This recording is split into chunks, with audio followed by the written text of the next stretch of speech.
teacher with a master's degree gets $40,000 to start with $100,000 in student loans. Make Yeah. it make sense. So they're not getting the top tier teachers. No, they're not. But Who think about it? You want to spend $100,000 on student loans and then go and make $40,000 a year? I wouldn't be a teacher either. it's kind of crazy.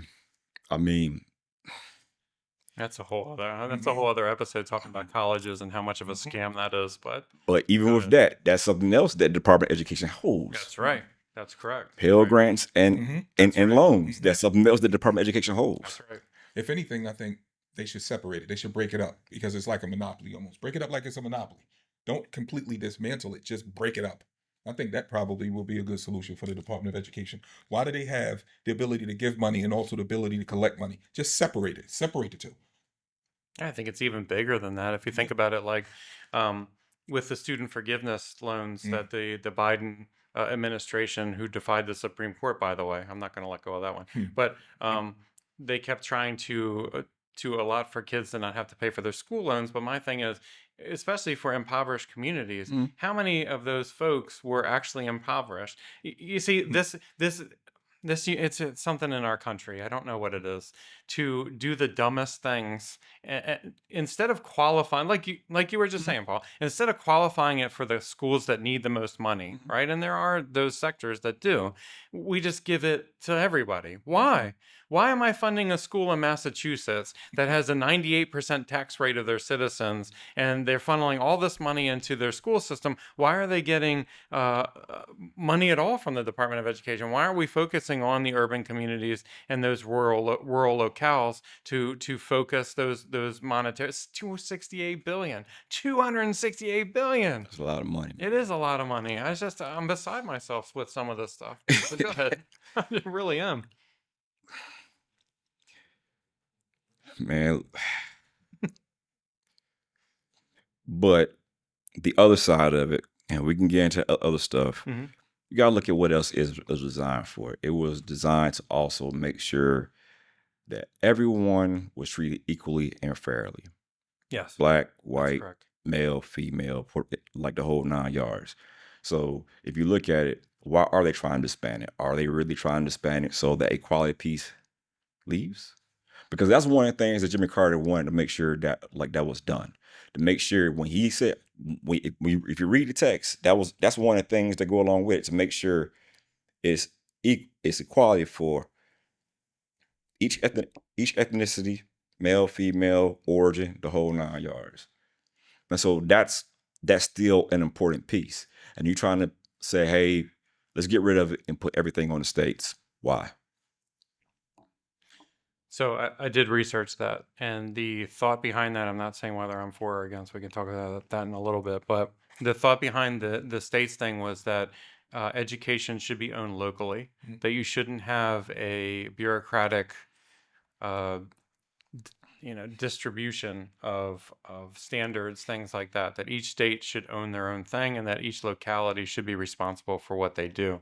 Now, I tend to be in a little bit of both camps on that, in that I do think it's important locally to set standards for what you think the education should be, especially revolving around the sectors that you have in your state. For example, you can see, at least in the past, that Georgia was a very agricultural friendly community, right? That's kind of what the inference was, where you could have Silicon Valley and those folks. They don't need the same things. It's two different places. Why do we always act like everyone's the same in this country when they're not? When we could focus targeted distribution of funds to communities that actually need it and that would actually use it.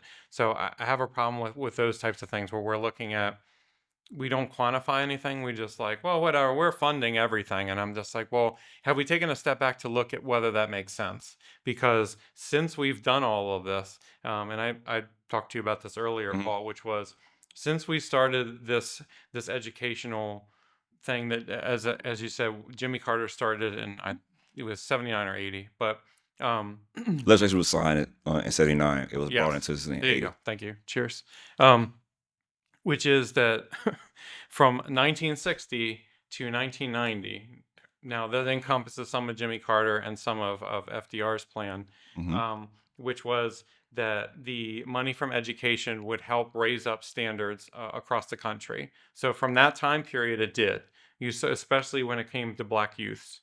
Black youths not only increased their grade levels by 1.5 grades during that period, but they also were showing that they were getting better standardized test scores.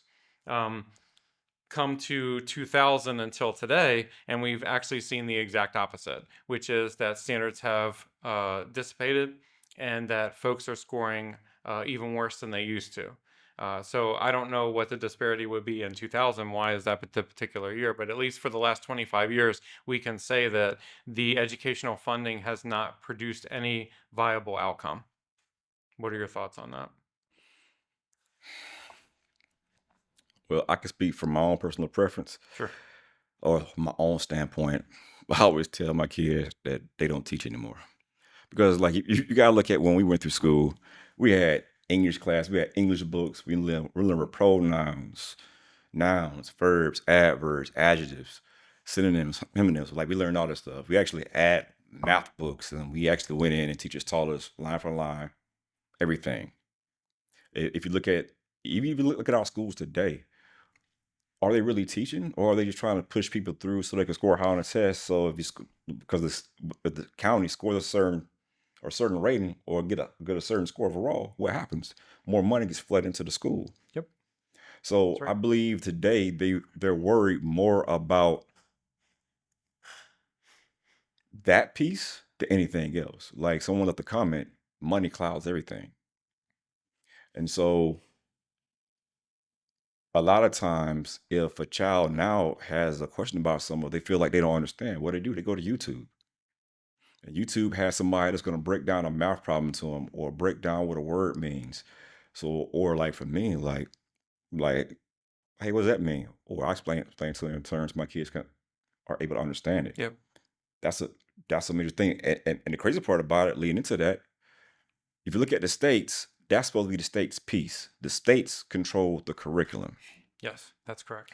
And it's not so in that regard, that's not on the Department of Education. However, if you're trying to put that on the states and make it local, why? Because if they're changing the curriculum, same thing like I brought up the last time. We was talking about